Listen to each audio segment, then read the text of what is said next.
not a scientist. What I know about science could probably be fit into a Dick and Jane book. See Spot Run. It's hardly relevant. What I am is a philosopher. And by philosopher, I mean I philosophize as in that's a human endeavor because we all engage in philosophy at some point or another. I am not a trained philosopher yet, but I'm working on it. I have a question. For all the theists out there, all the believers, all those who claim to know with certainty things that can't be known with certainty, and who use their personal experiences, i.e., hallucinations, delusions, as evidence for their beliefs, even though that evidence can't be presented in a way that other people can test and verify. My question is, what convinced you? What convinced you there was a God? What evidence, what proof, what single moment got you there? And then I'm going to ask you to some way convey that moment to me in a way that I can test. Now, you're going to shake your head and say, oh, unbeliever, doubt that unbelief, whatever that scripture is. That being said, and my role as Downey Thomas, I would like for you to put forth a real rational argument for anything that you believe. Now, I don't believe in anything. Fairies, tooth fairies, monsters, dragons, things hidden in beds and closets. It's just ridiculous. I mean, bed bugs, but there are bed bugs, so hey. I'm not convinced that your way is the right way. Now, if you're a Christian, you're going to believe, obviously, that your way is the right way. If you are a Muslim, you're going to believe that your way is the right way. If you're a Buddhist or a Taoist or a Jew or any other religion, you can believe your way is the right way. The problem is, and the reason why we're having so many problems today, is that there's no honest discourse.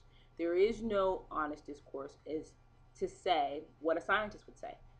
I don't know. I know it's impossible for you to say that. You don't wake up in the morning with this mind frame that you don't know everything. You wake up with the knowledge that you are sure, 100% sure in your beliefs. I can say with absolute certainty that I don't know. And actually, I am confident in my ignorance. Now, what do I mean by that? That means that given the opportunity and the a question was brought to me and I didn't know the answer to it, I could be confident in saying I don't know.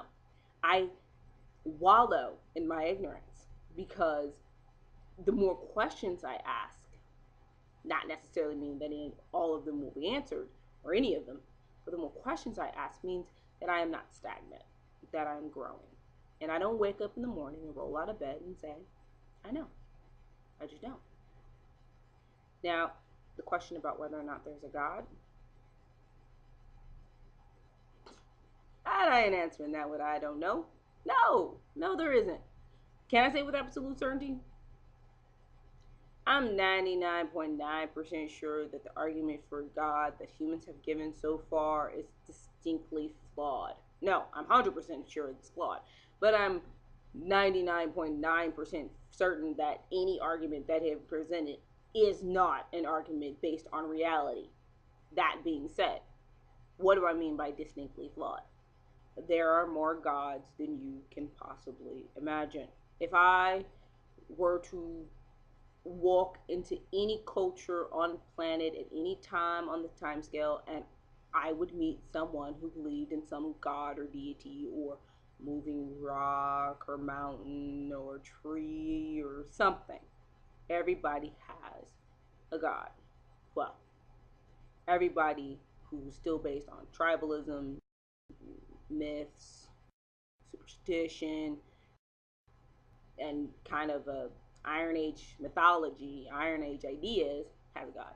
The rest of us who have come into the 20th century and embraced it come to realize that since everybody has mythology about a God, there's a good chance that there's no God. No, I don't know how that could be possible, but that's the way that works. So, my question once again is, can you give us proof? Us, and I mean us by atheists, free thinkers. Um, can you give us proof that there is? Not personal experience, not any of that. Can you give us a solid piece of evidence? And if you can't, please stop. Stop ruining my world. Stop ruining other people's lives. Stop killing people. And you don't think you kill people. Condom usage in Africa, sub-Saharan Africa, you think that's okay? You think it's okay for the Pope to stand on a podium and actually say condoms cause... Are you kidding? Pope Benedict XVI, who's in Africa for his first trip to the continent as pontiff, has again denounced condom use. Health experts insist using condoms is one of the most effective ways of stopping the spread of HIV and AIDS, but Benedict has told Africa's growing number of Catholics that AIDS cannot be overcome by the distribution of condoms. The Pope said it even makes the situation worse. Is that the world we live in now? We have the technology to prevent mass disease spread, but we allow some dude in a funny hat to tell us that condoms cause AIDS? I don't know where he gets off. You know, I don't respect him as a person, as a head of an organization, whatever the hell his title is. I, Pontiff, whatever. I don't like him. I don't like him not because he doesn't spread joy. He doesn't spread joy. I mean, well, it's a kind of delusional joy. I don't like him because he spreads misinformation, lies, with the intent. And now you're going to take this the wrong way, and that's okay because I don't really fucking care at this point. But he's spreading lies with the intent of killing out most of Africa. And if you think it's just Africa, oh my God, you are wrong. Because it's not just Africa. There are still countries in South America that 100% follow the Catholic Church. Pope Benedict XVI, who's in Africa for his first trip to the continent as pontiff, has again denounced condom use. There are stories about women who were contracting AIDS and didn't know how they were doing it when they weren't having sex outside of marriage. And it turned out their husbands were sleeping with prostitutes without condoms and giving it to their wives. The gift that keeps on giving.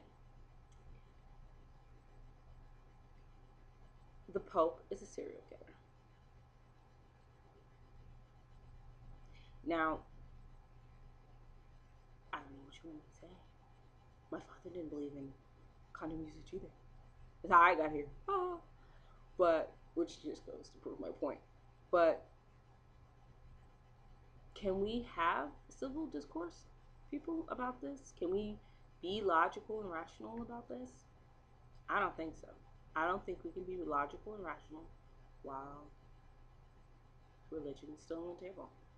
If everybody took their private beliefs off the table and left science, reason, and evidence on it, the world would be a better place. Thanks.